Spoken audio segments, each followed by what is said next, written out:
The next video, 8 minutes and 43 minutes. It's not 45 minutes now. It's not a fucking whole movie. Thank you, Kane Pixel. You're not trying to kill me. We have the new episode. This came out a single day ago and already has 600k views. Backrooms, lighting and tile survey, a new video which we will be reacting to in a second.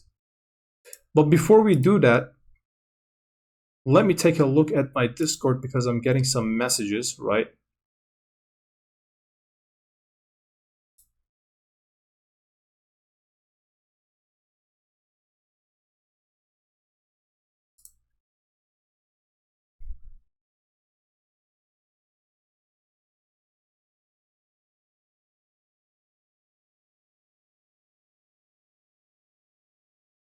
Okay, well, that was that. All right, let's look at the new Backrooms video, shall we? 8 minutes, so it's not as long as the previous one, thank God. So we don't have to like fucking sit on this chair and just rot away. It's gonna be much more entertaining, probably. I mean, no, it's gonna be much more easy for me to react to, right? Because I have like I just can't focus on long things unless it's like a super fucking fun movie, right? So it's good that it's like more bite-sized. This is 1/4 of the fucking length. Preliminary notes on lighting and tile survey. So this is in 89, which checks out with the date in the description. Although this is like a day later, right? Dr. Julia Meissner, Acing Research Institute, internal use only. All right, let's go. Let's go.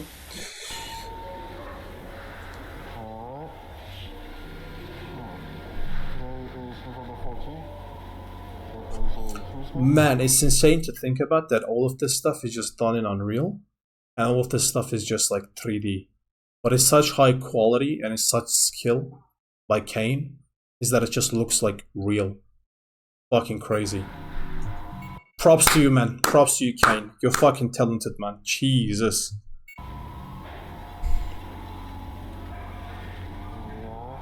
So this is on Tuesday, right? This is 89 Tuesday. Okay.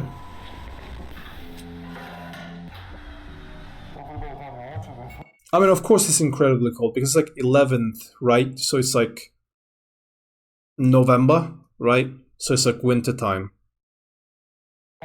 Which is interesting because you would think that winter, like cold winter, would not affect the inside of the facility because inside of the facility is just isolated from the outside, and you would think that they would have like ventilation systems, right? Climate control. But it makes me think that since they opened the door to this new Backrooms reality and this new dimension from our world, I think it's like synced. Async? No. I'm joking. Pun intended. Pun fully intended. So I would maybe think that the outside world, our world, affects the inner workings of the back rooms, and it's like, hey, when it's cold, when it's winter, it's also winter in the back room, so that's why it's cold. Does that make sense?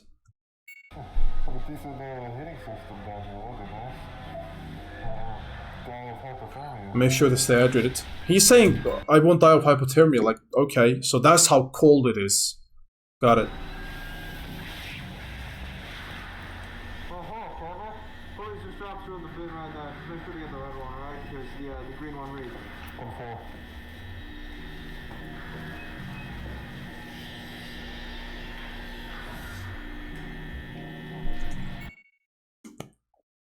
I mean, yeah, there's like a fungus virus in the back rooms, so it's smart for them to actually wear hazmat suits because it's like a foreign environment. But you would think that after all of this time, they would just take them off, right? But no, they're still wearing it.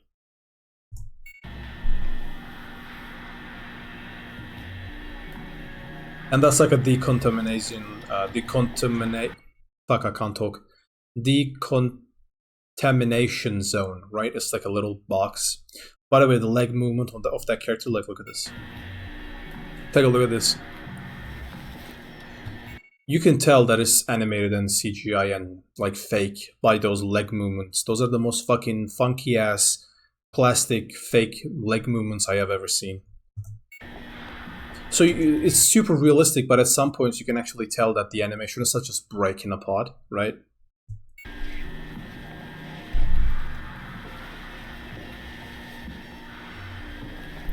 I mean, it's good that we won't get fucking jump scared because there's a lot of like people here. Don't quote me on that one.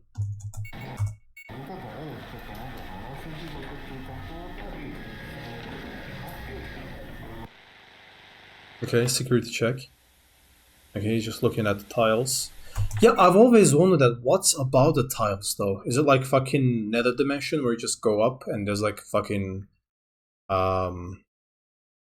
just like an unbreakable seal and then like on top of it just nothingness, just like Minecraft? Or is it just pure darkness? Come on, show us what up there, come on. Oh no, it's actually a whole fucking infrastructure. I mean, it makes sense. I was expecting more of a fucking nothingness.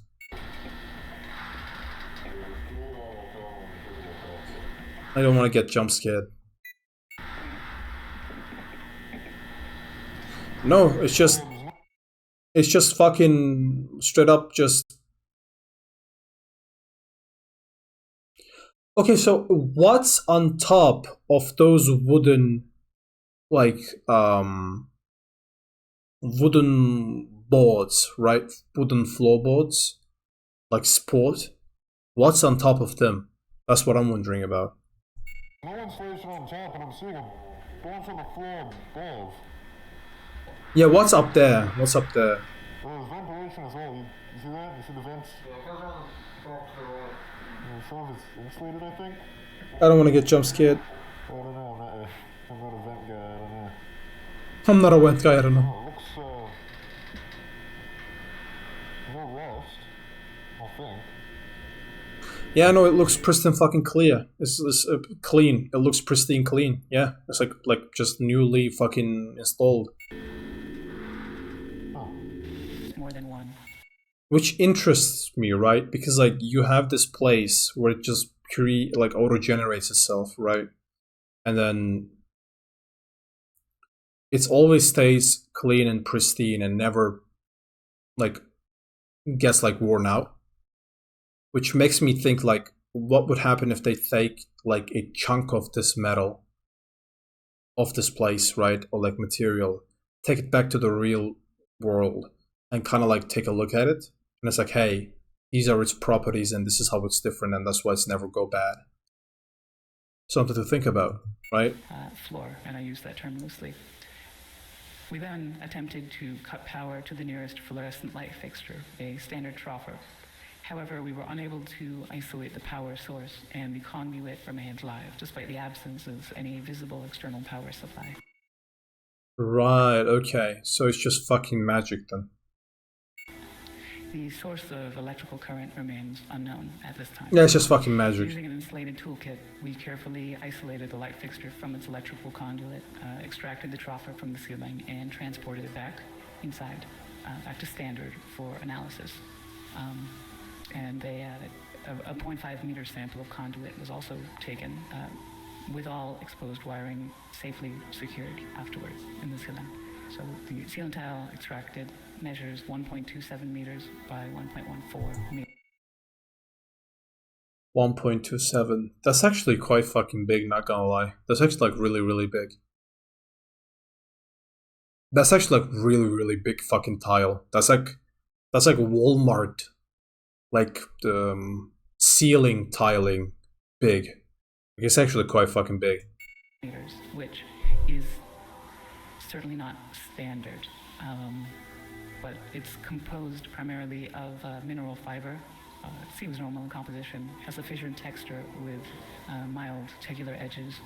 So just after initial analysis, the composition of the tile estimated is around 60% mineral wool, which is fibers of amorphous silicate, usually derived from, I think it's basalt or slag, around 20% expanded perlite, which is primarily of silicon dioxide and aluminium oxide, and the rest is a undefined mixture of silicate material, some starch, latex polymers, and some organic fiber.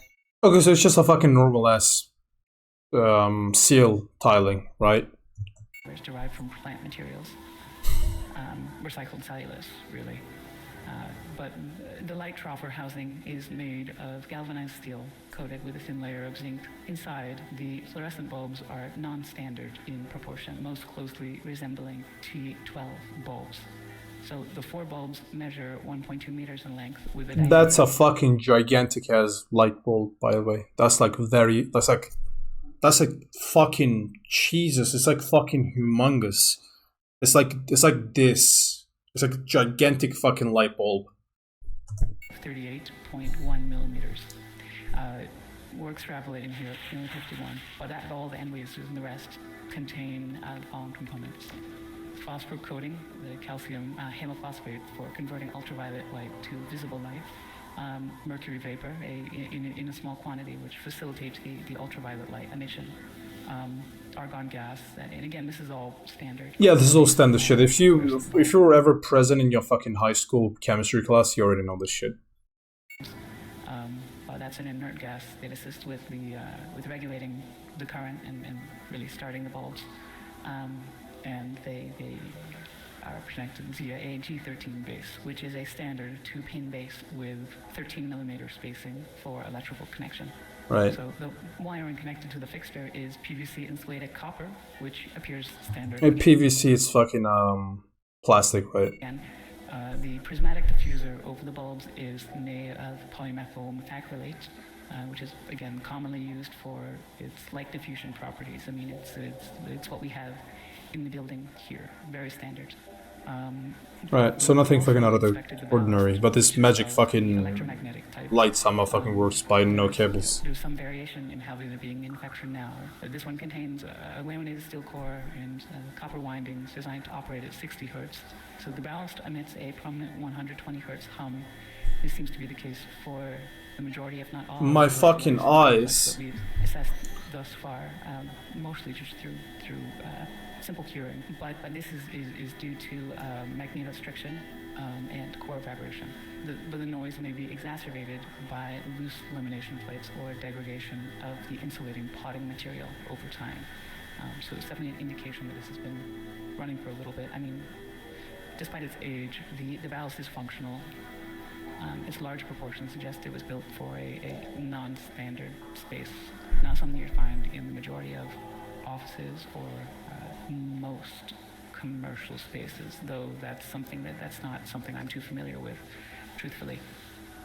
Now, we did find, so material compositions all seem expected, or we didn't know what to expect here. They seem, everything we've looked at so far, again, this is rudimentary early testing, but everything seems pretty congruent with what you might expect from one of the troffer lights you could pull out of the ceiling in this building right here. So nothing too strange, but that maybe makes things seem stranger. Because we look at these lights and let me see. Continue on. So several labels were marked on various components of the troffer. So on the ballast, we found markings for mark it as a universal ballast, Type A, manufactured in 1975 with serial number A75234X. The troffer itself is stamped 3X432, and that was manufactured in 1973 in Pennsylvania, and it is UL listed. And the bulbs were manufactured by Sylvania, and they're marked F40SW, that's soft white, with no visible date information. It's left blank, but it is noted as made in the USA. Right, that's very interesting, right? Because like you have this thing in this new dimension that you just fucking opened, that you're the first one who discovered it. But for whatever reason, the ceiling light that you have has like markings of like different companies that actually existed in like real life. So that like brings a lot of questions into mind, especially for like an async company, or like a CEO of like the async company, or like the fucking worker there, right? It brings a lot of questions into mind. It's like, okay, we are the first ones who are here, but somehow all of these other real life companies who produced this shit way before that we ever came here, and somehow this is here. So did they build this shit? Did they have any information about this shit? Are we late to the game? Like, what the fuck is going on, right?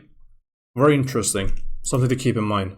So, I mean, though outdated in design, the fixture appears fully functional. The stable operation of all light fixtures in the subdivision points to a continuous, potentially autonomous power source, which still remains unidentified. It's magic, bitch. We're doing what we can. The materials used are durable with minimal visible wear, suggesting they were built for long-term, possibly indefinite use. So this concludes the initial findings. Further investigation is necessary to determine. Pennsylvania. Right, of course. Okay. Well, that episode was that. Did I like that episode? Sure. Right, it was a good episode. I think I like it. I think it's like 7 out of 10. Right, not because it's bad, but because it's good. But because it's good for a different reason. Right, it's like more like a small exposition snippet. Whereas like it just gives you some amount of information. Where it's like, hey, a new fucking mystery around the corner. What the fuck is this? Right. In that way, it's quite interesting. I quite like it, right? It's very different from the other videos that we watched up until this point, because all of the other videos, with the possible exception of like 1 or 2 of them, were all about people who are in the back rooms trying to fucking survive, right? Or like exploring shit. But this is like actual stuff taken in from the actual dimension, brought back into the real life, and kind of like trying to understand what the fuck this is, right? So in that way, this episode was special, right? Quite short, to the point, brings on a lot of mysteries.